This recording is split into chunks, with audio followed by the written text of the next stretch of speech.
I just want to apologize. Once again, we're back at it for the third installment, the trilogy. The trilogy in regards to doublespeak and the new apology. And the next victim up to bat is no other than Nick Cannon. That's right, Nick Cannon. The guy who was pretty much Mr. Untouchable until recently. Okay, I'm going to explain what I mean by that in a moment. But if you have been paying attention to social media, Nick Cannon pretty much has been, I won't say ousted, but he's pretty much been labeled anti-Semitic and was caught, I guess you could say caught, for making racist remarks in regards to white people and Jewish people. Okay, now for those who are not familiar with Nick Cannon is someone who started as a teenage star, right? He was on Nickelodeon as a child actor. He was in a few films as a child. He grew up. He was able to continue his success in the entertainment industry. He had record labels, production companies. He created music. He was a rapper at one point. He had a song with R. Kelly, Gigolo, blah, blah, blah, blah. He had that song. He had Drumline, a big movie that was a hit that kind of catapulted him to success. And he's also had the show Wild 'N Out, which is a long-running show on MTV. So Nick Cannon is someone who has good visibility. He is a star, and he is, I guess, probably one of the most successful teen stars. Someone who started his career as a child actor, a child performer, a child entertainer, and was able to kind of transition into that tricky phase of going from a child actor and star to an adult actor and star and producer and so on and so forth. And in his own right, he's done pretty well with his career. Okay, and he's pretty much has been able to expand his empire into other forms of media as far as radio, and he's also able to produce a podcast called Cannon's Class. There's also on his YouTube channel, he would put out the videos of his Cannon's Class, which was a interview type of a show. And on that show, he used to have a lot of people that were part of the conscious community. You bring them to sit down and he'll have a discussion on a variety of topics, but always the purpose was to educate, inform, and enlighten the audience, and also give a forum to people who normally wouldn't get that type of platform to speak and to spread messages to the masses.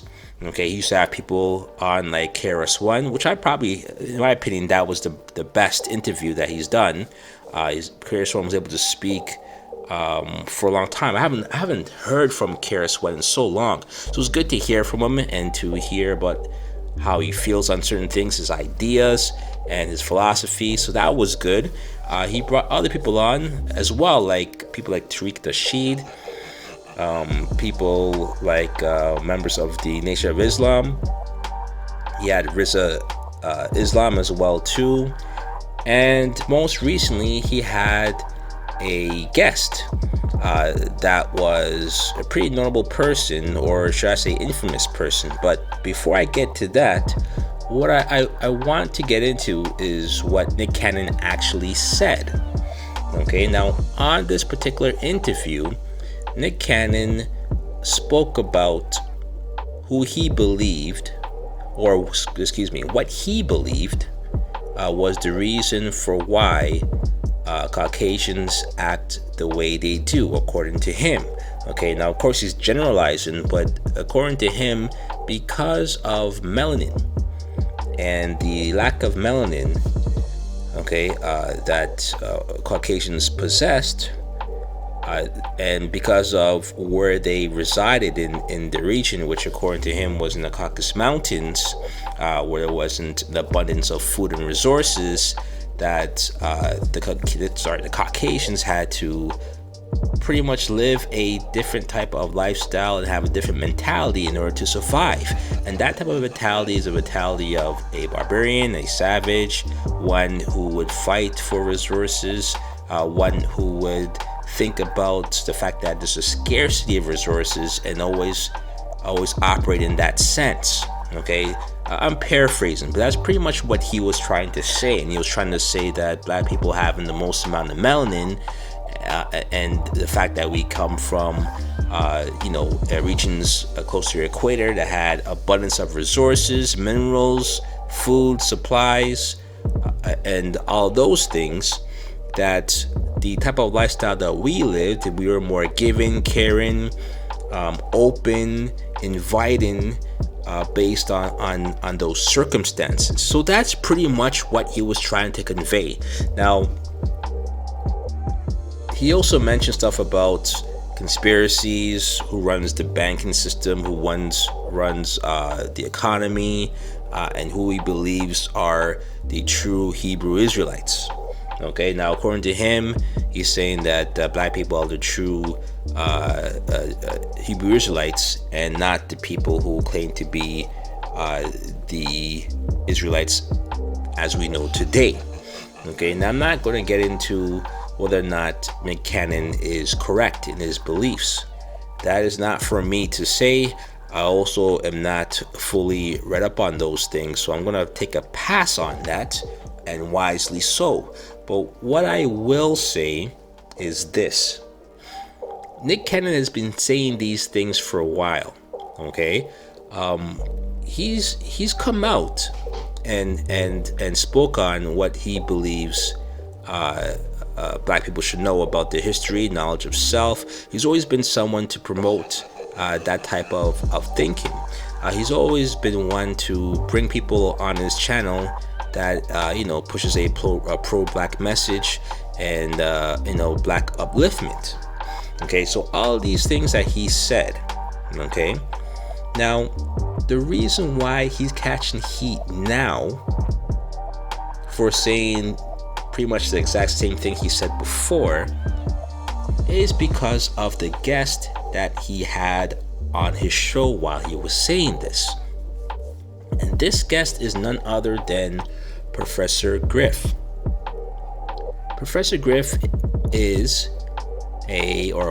a member of Public Enemy, one of my favorite hip-hop groups, and probably the best hip-hop group in all of hip-hop, period.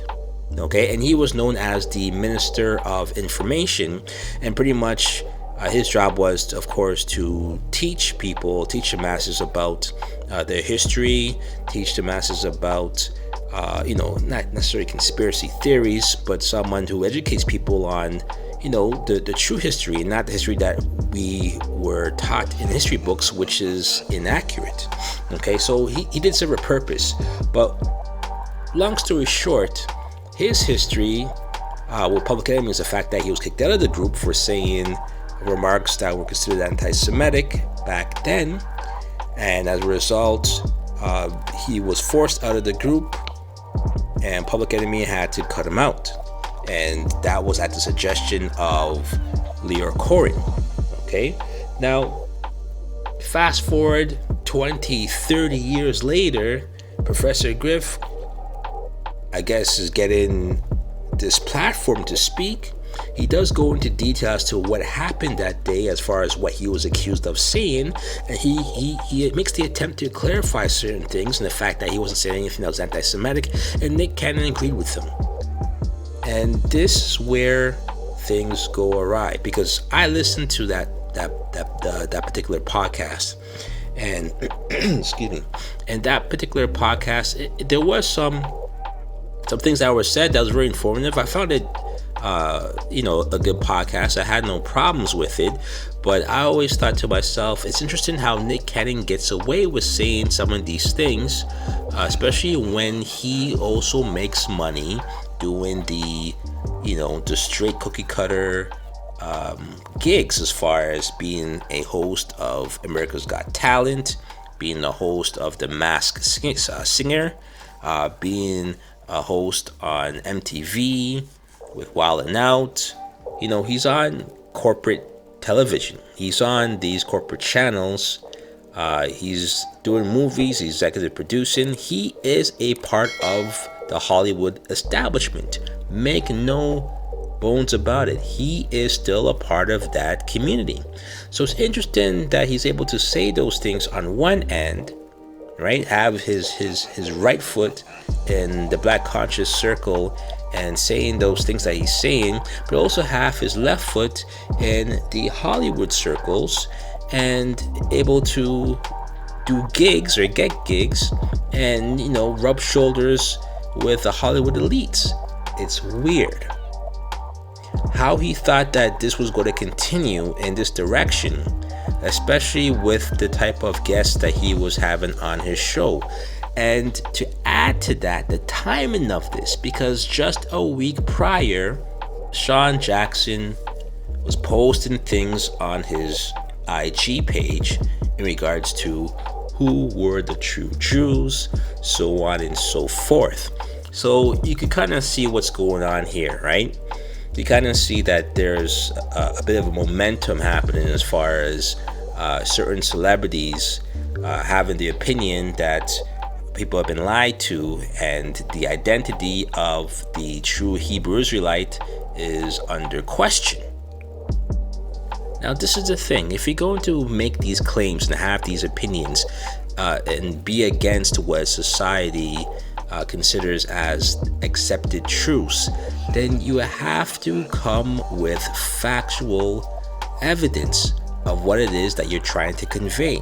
You also have to be well versed on these things as well too. And this is the problem that I have, because people like Nick Cannon and Deshaun Jackson have already proven that they are novices when it comes to the history of what they're talking about. They're not scholars. They haven't done their homework. They haven't done the research. And it's not to say that it's beyond their scope intellectually. It's the fact that they haven't put in the time. They're pretty much regurgitating what they've heard from either YouTube videos or what they heard someone else say that they read, and they're going off hearsay. No. When you're going to make these statements, you need to provide proof. You need to be able to cite sources, and your sources better be legit sources, not sources from a dictator who killed 6 million Jews in Auschwitz. Okay, so that's one. Number two, the second thing you have to keep in mind is what platform are you using to make these type of comments and to have these type of opinions? Are you aware of the audience that you are reaching and how you're going about reaching this audience? You are using a YouTube application, the YouTube platform. You are using a Viacom platform.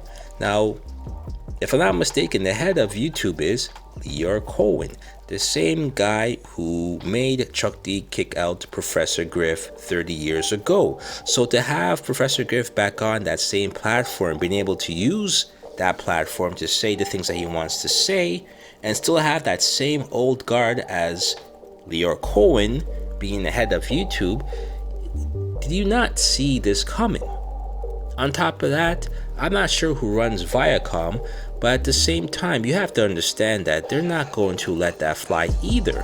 They don't want what could be categorized as hate speech, or categorized as racist, or categorized as anti-Semitic. They don't want those things said on their platform. And especially in these times, everybody is ultra sensitive and everybody is all about cancel culture, and everybody is all about firing people who make remarks without doing due diligence. You can kind of understand how at some point in time this is going to be flipped around and used on black people as well too. Okay, because technically, if you want to be honest, this is really not about racism. This is about bigotry, and that's really what all of this is about, right? It's not really this new wave of activism, this new wave of canceling people for the things that they say. It's about bigotry. Because if you were to ask me, if you really wanted to resolve racism, you would be working on having laws changed. You'd be looking to change or reform the justice system, police reform, change their training. All of those things brings about structural change, and those are the things that we really need. As far as changing the face of Aunt Jemima, removing Uncle Ben's face, all of those things are empty gestures. It's just symbolic. It means nothing. It doesn't change nothing as far as the condition that black people are in this particular country. So it's almost like sidetracking everything and diverting people away from what the true issue is. And you could see at some point in time that this tactic that it seems that people are willing to use to cancel people will eventually be used on us as well too.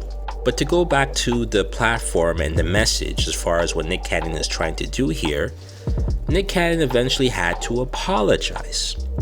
Well, first he didn't apologize. First, he kind of, stood up tall and tried to say that he has love for his Jewish friends and the Jewish community, and he doesn't mean to, preach hate. He has no hater born in his body. He has a lot of friends on the Jewish community. His manager is Jewish. The manager he's had for 30 years, his agent. All of this, all of that. But it wasn't enough. Then he comes back again, and then he has to make other comments, right? Apologizing to the Jewish community. This is not what he wanted to do. This, that, and the third. And then he comes back again, and he makes a third apology. Okay? Now, from what I understand, as of today's date, Nick Cannon has been fired from Wild 'N Out. Nick Cannon has had his talk show, which people weren't even aware of. It didn't even come out yet. It was supposed to come out in the fall of 2020.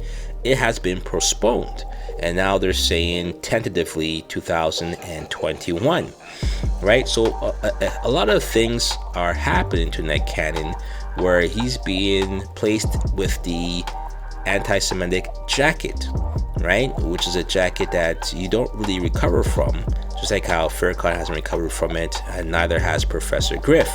Okay, so will Nick Cannon be able to recover from this? I don't know, but clearly he's doing everything that he can to make amends, because he's apologizing. I believe he also accepted an invitation to go to Auschwitz, if not mistaken. So Nick Cannon is going through the I just want to apologize tour right now, and it's going to continue for some time. Okay, now the problem with all of this is that Nick Cannon doesn't really want to apologize, because you could tell by the tweets that he said beforehand, right? And the fact that he's been saying these things for a while. It's really how he truly feels. Okay, he may not have explained it eloquently, but again, it's because he's an entertainer, and we shouldn't be looking to entertainers to lead us in anything, or to lead any debates or any discussions on any of these things.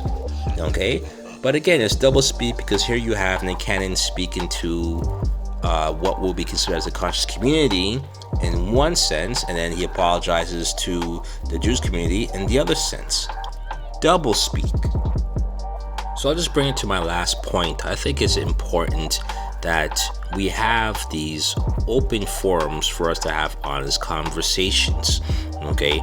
Because the problem with all of this is that it does feel like people are being silenced, people are being shut down, people are being censored. Instead of having a debate to prove them wrong, instead of having an open forum for people to actually discuss this, enlighten people, and have an intelligent discussion about the whole history of the Jewish people, the whole history of the Hebrew Israelites, the whole history of the 12 tribes of Judah. I think it's important that we have what you would call a transparent forum, and have all these things out on the table. Because let's be for real, I don't think Nick Cannon is a racist or anti-Semitic. I think he's just somebody who lacks the wherewithal or the knowledge to come up with these things and say them in an eloquent way to create discussion, a safe space for everyone to participate in and talk like adults about the topic. Okay, now no matter how one might feel that this is a ridiculous statement, these things are ridiculous, no one should even dignify those comments, nonetheless, if we are supposed to be allies, then there has to be some type of understanding, some type of empathy, okay? Because here's the one thing that I think people fail to understand. When you have a group of people who are stripped away from their history, their language, they're stripped away from their way of life, their sensibilities, their culture, and they're brought into a different land, the one thing that you'll notice, and again, this goes, you can look into it for people who are adopted.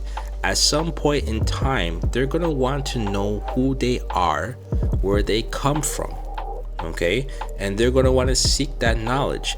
And if they don't have the opportunity to even look into those things, they're very susceptible to latch on to anything, right? They're very susceptible to latch on to different points of view, whether it may be right or wrong, but they're very susceptible to being given information that may be misleading.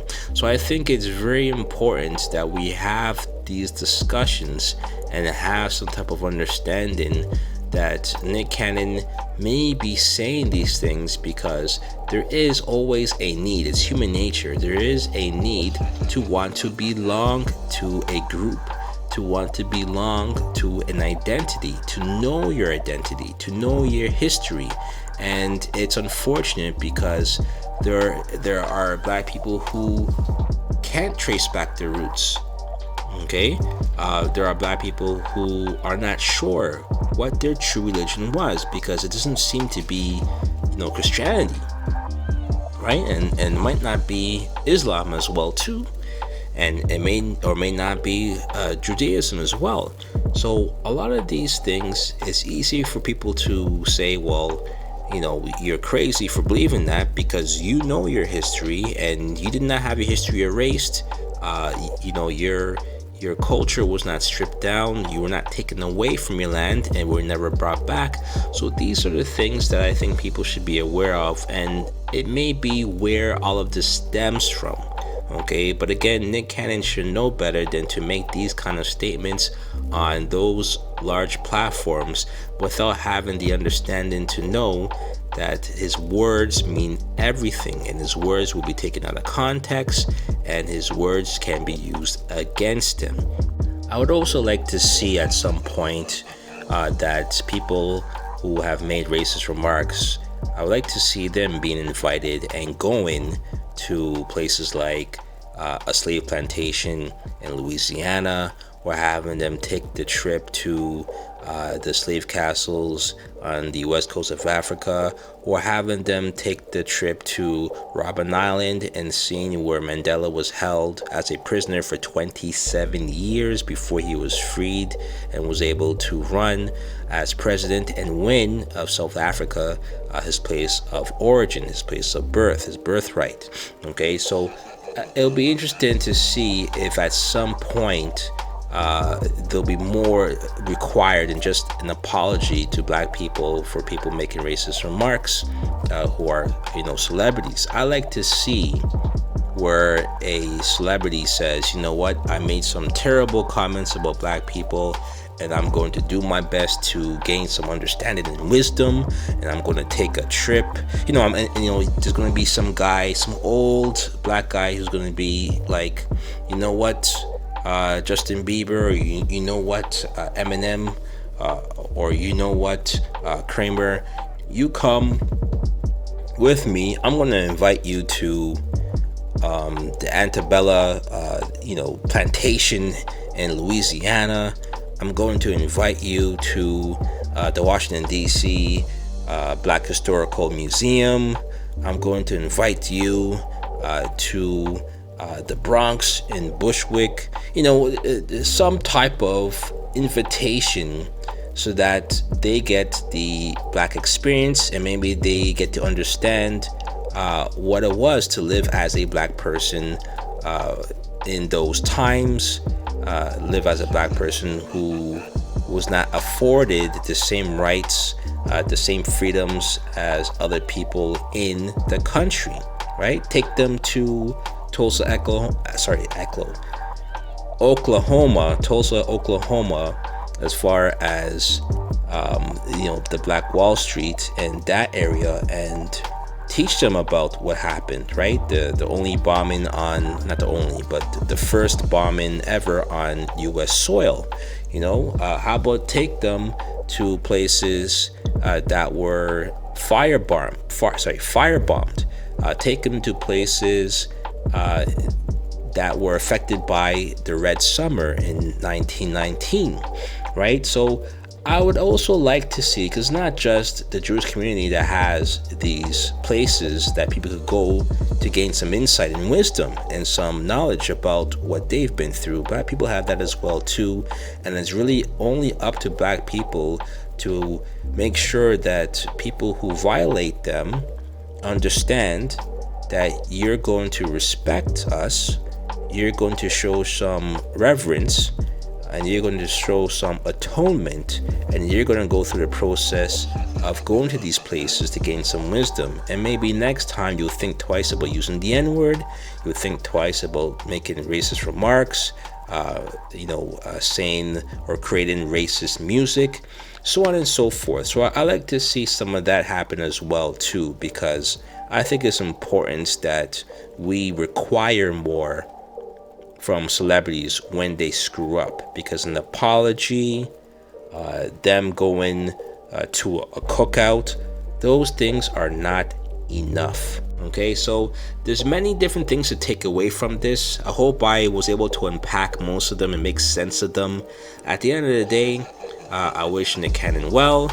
I don't hold any ill will towards anybody or any group that was discussed in this video or presentation, but I will say the best place to gain some understanding is if there is a open forum, an open discussion where people could be honest, where people could feel that they could have freedom of speech and that they have a safe space to express their ideas, and no one should feel that you have to silence people, because I'll tell you this right now, the best silencer, things that can be debunked, facts. Those are the shut the F up cards that can be placed on the table. Facts, historical facts, evidence, documentation. So give that space to provide all these details, and let's talk respectfully, and let's have a discussion about all of this, and let's find out where we all stand. Okay? Like, comment, subscribe. Pardon My Presence YouTube channel. Peace.